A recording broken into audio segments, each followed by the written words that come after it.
Chers frères et sœurs, les passages bibliques de ce dimanche viennent attirer notre regard sur ce qui est le moteur, le centre de notre existence sur cette terre, la foi. Et je vous invite à lire, relire, méditer le passage de l'Épître aux Hébreux que nous venons d'entendre. Parce que notre vie entière est fondée sur la foi. Comme chrétiens, c'est elle qui donne le sens ultime de tout ce que nous traversons dans la vie, les joies comme les épreuves. La foi habite tous les domaines de la vie lorsque l'on a donné son cœur à Jésus. Alors certains pensent, et très sincèrement, que la foi, c'est un élan du cœur, un sentiment émouvant, une lumière aussi vive que passagère, une consolation quand ça va mal. Vous savez, mamie va à l'église, peu cher, ça lui fait du bien. Voilà. Nous, on s'en passe, vous comprenez. Non, la foi, nous dit l'Écriture, n'est pas un sentiment. La foi est certaine. Elle ne dépend pas de notre imagination, de notre humeur. La foi, c'est un don de Dieu, c'est un instrument que le Seigneur nous donne au jour béni de notre baptême, le seul moyen qui nous permet de franchir l'abîme infini qui nous sépare de lui. Notre intelligence ne peut pas franchir cet abîme. Elle est faite pour les choses limitées, pour cette terre. Il n'y a que la foi qui peut franchir l'infini qui nous sépare de Dieu. Et les études les plus approfondies, les méditations les plus touchantes ne seront strictement rien qu'un peu de poussière si elles ne sont pas éclairées par la foi. Elles ne nous amèneront jamais à la connaissance de la plénitude de l'amour de Dieu. C'est la foi et elle seule qui peut mener notre intelligence à la perfection qui est Dieu lui-même. Et pour porter cette foi, eh bien, il y a l'espérance, chers pèlerins de l'espérance en cette année de jubilé. Il y a l'espérance qui porte la foi, qui nous porte comme un souffle puissant. Et la foi, selon l'Épître aux Hébreux, nous donne, dit-elle, de posséder ce que l'on espère. Déjà, dès maintenant, le royaume de Dieu ne commencera pas après-demain. Il est déjà commencé. La foi, rendons-nous compte qu'elle est infiniment puissante parce qu'elle vient de Dieu et elle nous attire à lui. Par elle, nous possédons Dieu, nous possédons dès ici-bas le royaume des cieux. On possède ce que l'on espère, nous dit l'Épître aux Hébreux, par la foi. C'est, poursuit notre texte, un moyen de connaître ce que l'on ne voit pas. La foi n'est donc pas, encore une fois, un sentiment. J'entends souvent, mon père, je sens plus rien, je crois que je perds la foi. Si on devait être à cœur ouvert à longueur de journée, on vivrait pas longtemps. Cela ne dépend pas de notre sentiment. C'est, je vous le disais, un instrument qui est adapté pour connaître Dieu, le connaître en vérité, pour connaître dans les profondeurs de son être, et par la foi, nous connaissons Dieu avec certitude. Pas une vague idée de Dieu. Nous le connaissons. Nous pénétrons dans ses entrailles de Père. Et nous, pécheurs, on pensait que n'était réel que ce que l'on voyait.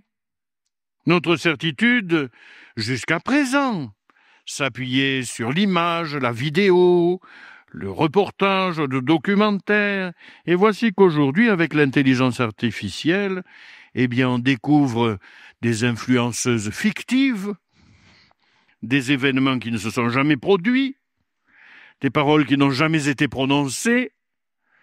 Et nous réalisons soudain que ce que l'on voit peut être trompeur, superficiel et parfois dangereux. La foi, elle, est un moyen de connaître les réalités que l'on ne voit pas. Plus réel que le réel, plus réel que ce qui se voit, il y a ce que nos yeux ne peuvent pas saisir, mais que nos cœurs peuvent connaître. L'invisible devient alors plus réel que le visible, lorsqu'il est scruté avec un regard de foi. Nos pauvres certitudes humaines, fragiles, souvent décevantes, s'effacent devant la réalité du monde invisible, intangible, lumineux de vérité, débordant de vie. Vivre dans la foi, ce n'est donc pas échapper aux réalités du quotidien. Mamie va à l'église peu cher parce que, voilà. C'est découvrir au cœur du monde l'action de Dieu, sa vie jaillissante, la puissance transformante de son amour, son projet de bonté et de paix. Voilà ce qu'elle connaît, mamie, en allant à l'église. Et toi, tu ne le connais pas.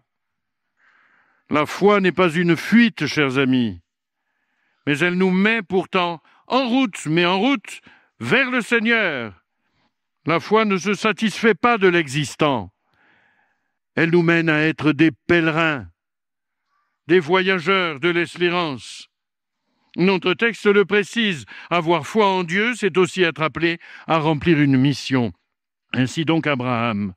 Abraham répond à un appel. Il a confiance en Dieu et qu'est-ce qu'il fait? Il quitte la maison de son père. Il ne peut pas connaître Dieu et en même temps se satisfaire du monde qui l'entoure. Et il doit en être de même pour nous, chers frères et sœurs. On ne peut pas à la fois nous dire « je suis en route vers le Seigneur et puis je me satisfais bien de ce que je suis, après tout, voilà ». Que serait une foi qui ne nous met pas en route? Que serait une foi qui ne nous déplace pas, mais qui nous encroute, qui nous fossilise? Vous savez, moi j'apparais souvent dans le journal quand j'étais curé, je regardais ça, j'étais toujours à la page patrimoine. Parce qu'avec l'église, on restaurait quelque chose. Mais au bout d'un moment, je vais aller voir la journaliste, je dis, mais vous savez, je ne suis pas une statue. Envoyez la photo du père patrimoine. Oh. Si la foi a pour but de nous faire connaître Dieu, eh bien, elle nous lance dans un pèlerinage d'espérance. Elle nous rend vivants. Un vivant, ça avance, ça marche. La foi, ça n'est pas la vision. Or, notre espérance, c'est de rencontrer face à face le Seigneur de gloire, au bout du chemin de notre existence. Mes frères et sœurs, il y a tant de déplacements à opérer dans nos jugements, dans nos décisions, dans nos craintes, dans nos lâchetés. Il y a tant de déplacements à opérer. Ne nous satisfaisons pas d'aujourd'hui. Demain sera toujours plus beau. C'est ça l'espérance, parce que demain appartient à Dieu. Nous grandissons dans la crainte de l'avenir. Aujourd'hui, partout, vous dites « oh là là, c'est terrible, voilà. On va venir à Notre-Dame-du-Lot, mais peut-être on va m'arracher mon sac à main. » Écoutez, du calme. Du calme. S'il y a quelque chose à arracher, c'est nos pieds. C'est nos pieds. Ils doivent s'arracher à ce monde statique. Nos pieds, ils doivent nous donner le courage de marcher vers une terre promise où résidera la justice. Vous êtes des pèlerins d'espérance, chers amis. Alors commençons aujourd'hui notre marche avec le sérieux d'une foi formée, puissante, pleine d'élan et de confiance. Dieu nous appelle. Eh bien, mettons-nous en route, comme Abraham, et gardons nos lampes allumées, nous dit le Seigneur. À la suite de Marie, marchons vers le Dieu qui renouvelle toutes choses. Amen.